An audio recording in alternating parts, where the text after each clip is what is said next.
John Davidson Rockefeller was one of the richest men in history and considered the richest one in modern times.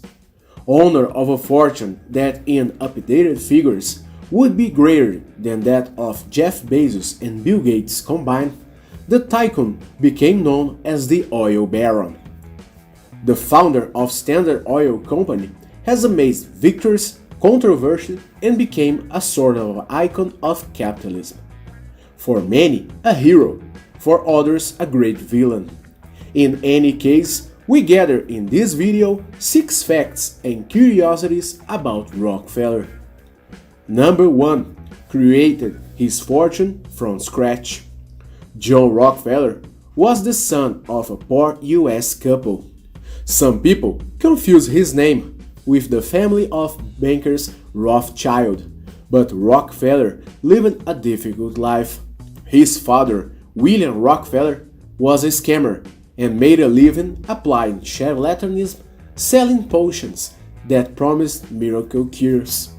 Known as Devil Bill, William Rockefeller has always been a bad influence on his son.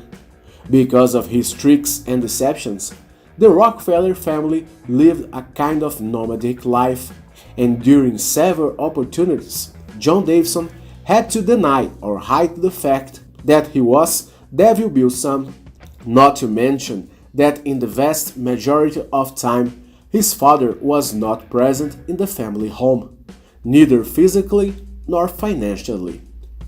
Without the help of his father, who was always on the run, Rockefeller learned ways at an early age to help support his family. When he was a kid, he used to sell homemade candy to other kids. As a teenager, he became an accountant, and after a short but very successful career as an employee, he decided to undertake and create his own warehouse, selling food and agriculture products.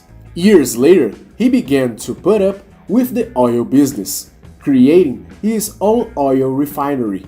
The refinery was extremely successful, but it was a kind of embryo for the rise of what is considered the most powerful company in modern history, Standard Oil Company. At its peak, Standard Oil has become what is perhaps the largest industrial conglomerate of all time, generating a series of controversy and being pointed out as the first major monopoly created by a capitalist. The company became so large and caused so much controversy that it was eventually dissolved by the US Supreme Court after a lawsuit based on the Antitrust Act.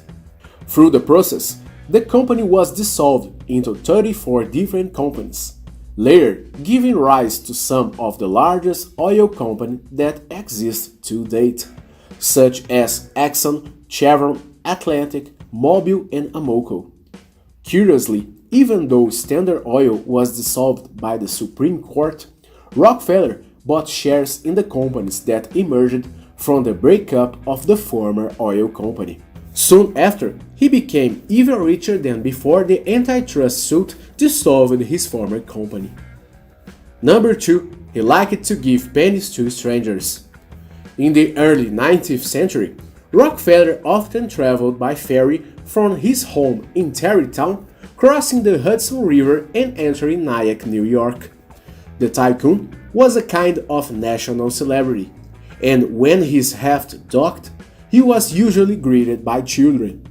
On account of this reception, Rockefeller came prepared and distributed coins to the children, in general 10 cents coin, popularly known as dimes. Rockefeller was also known for distributing coins to adults. Even Harvey Firestone, the millionaire creator of the Firestone tire factory, received a coin from Rockefeller. This curious mania was intended to instill savings and parsimony habits in people. Rockefeller valued every penny he earned since he was a kid. For him, there could never be any kind of waste. There are reports that the people who received the coins kept the Rockefeller dimes as a kind of lucky charm. Number 3. he was almost killed several times. Rockefeller escaped death several times, both by luck and by his powerful security structure. At the beginning of his oil business, Rockefeller constantly had to travel by train to various parts of the United States. Living in the city of Cleveland, the entrepreneur often had to go to other developed centers to negotiate transportation contracts and also to negotiate with final consumers of his oil derivatives. On one of these trips, Rockefeller ended up being late and missing the train he was supposed to take to visit a collaborator. This same train ended up suffering a terrible accident, derailing and falling off a bridge at an enormous height. All the occupants have passed away. Extremely religious, Rockefeller interpreted the event as a kind of sign from God. From that day on, he assimilated that his life had been spared so that he could build something great using all of his potential. Later, Rockefeller began to generate money as rarely seen in the world. And years later, he managed to amass a fortune like no other plebeian or civilian could. Years later, already rich and known worldwide, Rockefeller was the target of the wrath of a group of workers. John Davidson was known as one of the robber barons, along with several powerful entrepreneurs of the late 19th century, such as Andrew Carnegie, John Pierpont Morgan, and Cornelius Vanderbilt. In a post-industrial revolution world and acting in the United States after the Civil War, these entrepreneurs managed to accumulate some of the greatest fortunes in history, at a time when capitalism was at its apex, in an environment with few rules and almost no type of regulation. This historic moment allowed these men to accumulate unimaginable fortunes, but at the same time accentuated the inequality between workers and entrepreneurs in a way that will possibly never happen again. While the workers in general received low payments and performed exclusively manual activities, these tycoons accumulated wealth in a process that seemed to have no limits. This inequality has outraged a number of works who, alongside European influence, have begun to carry out the first movements against the major industrialists. The movements ranged from demands for better wages and better working conditions to strikes and even armed riots. In one of these conflicts, demonstrators clashed with the guards at the Standard Oil's Ludo, Colorado facility. Their goal was to intimidate or even reach the actual paths with Rockefeller. The uprising caused the National Guard to intervene, but the balance was extremely negative for the demonstrators, and several miners who were on strike along with their families ended up murdered in a mix of the exchange of gunfire and aggression between both parts. The event had a negative impact and created a negative reputation around Rockefeller, especially among the working classes. There are even reports that Rockefeller has become a great philanthropist with the intention of cleaning up his reputation as a cruel industrialist. However, it's not possible to state the truth of the matter. The peak of this controversy occurred when an armed group decided to break into the Rockefeller family home in Tarrytown, New York, and kill John Rockefeller. However, the group, which was later identified as an anarchist gang, accidentally ended up exploding with their own explosives that would be used against the tycoon and his family. Number 4. He helped reduce disease in the United States. With his fortune, Rockefeller made a number of philanthropic efforts in his life. In 1910, he invested to widespread treatment of a largely forgotten disease, the hookworm. More than 40% of the population in the southern states of the United States had hookworm infection in the early 20th century. Because of this, the tycoon created the Rockefeller Health Commission for the eradication of the hookworm disease, which used $1 million donation to map high-risk areas.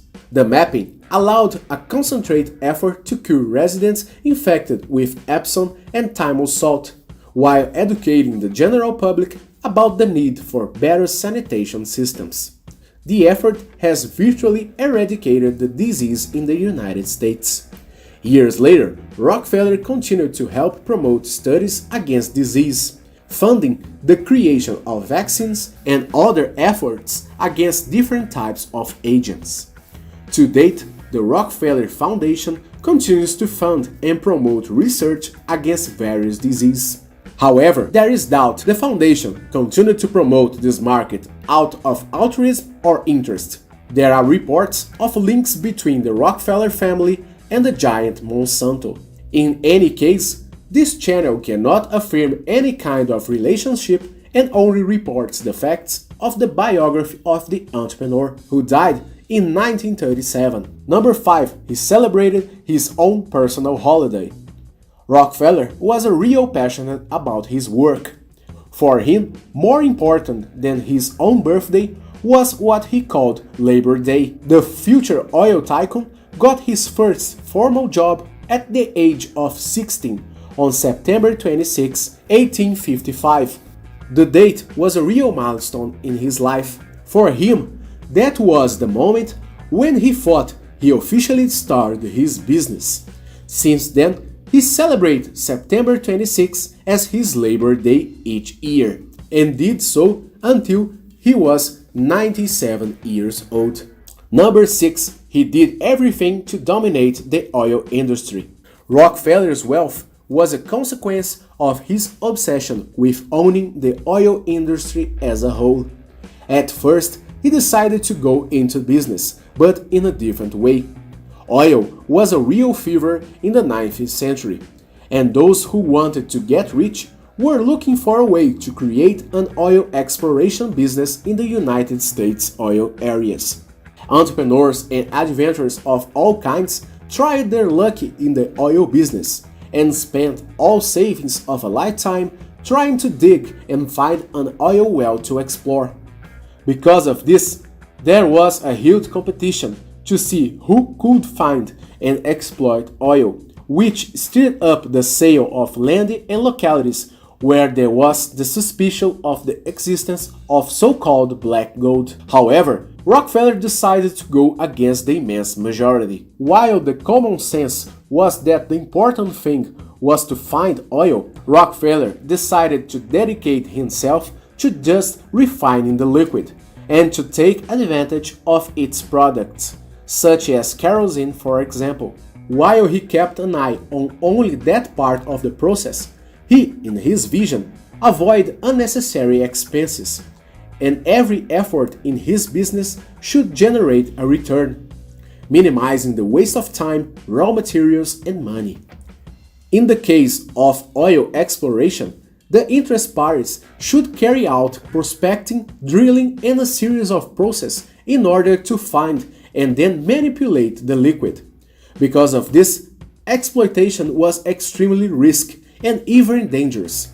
In addition to demanding many costs and a lot of care, the operation could generate a huge loss, since there was no technology to measure or guarantee the amount of oil found. Knowing this, Rockefeller decided not to exchange the right for the doubt and act in a field where few bet, in a kind of blue ocean with the oil market. In a short time, Rockefeller bet worked out and managed to multiply his number of refineries. The secret of his success was a constant obsession for finding products that could be better used, less expensive, and that could be standardized. In the case of kerosene, his main product, the fuel was also produced by several competitors, but in general there was no standard on it. Realizing this, Rockefeller discovered that standardizing the quality of his fuel was a differential in the market, and because of this, he was able to dominate the market quickly, making the Rockefeller name a guarantee of predictability and quality.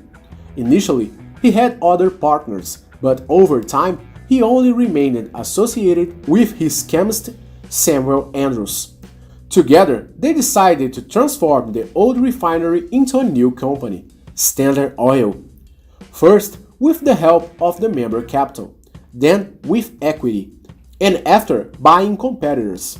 While most entrepreneurs were concerned with accumulating profits, Rockefeller was gathering the company's economies to buy his competitors and increase the equity and capacity of his company, creating unique logistics to master the entire oil refining process. His obsession was so great that no buying product should be thrown away. And in addition to produce kerosene, he used and sold all the byproducts somehow. Shortly after, this vision of making the most of it gave Rockefeller what would be the fuel of his future, the gasoline. By dominating the gasoline production process, Rockefeller came to dominate the oil industry on a global scale. Before that, he had also created his own fuel transport system. Tired of bargaining with the railroad owners, Rockefeller created his own pipeline and distributed his fuel to major US centers without the help of any carrier or railroad company, dominating another stage of the industry. At that time, in the US alone, 19% of the refineries were owned by him. Thanks to his incredible efficiency, Rockefeller was able to lower its production costs and also intimidate the competition. The competitors had to choose: sell their operations or they would be broken by the strength of the Rockefeller's company in the market. Thus, little by little, Standard Oil became the first major monopoly of modern capitalism. For many, the idea of monopoly is incorrect because, in theory, there was no involvement of the US government in order for Standard Oil to gain market dominance. Even if Rockefeller funded politicians to represent his interests, legal practice in its time, in any case, in this way, he managed to dominate the oil industry, also advanced to oil deposits and reserves around the world, also dominating fuel exploration and creating the largest industrial conglomerate of all time. However, with the dissolution of Standard Oil, the company ended up being divided into 34 different companies, ending up Rockefeller's work, but not his influence, since in a short time he became a shareholder of the new companies, becoming even richer than ever. Those were 6 curiosities about Rockefeller. And you, do you know any other curiosity about the tycoon? Share with us in the comments. We hope you like it and see you soon.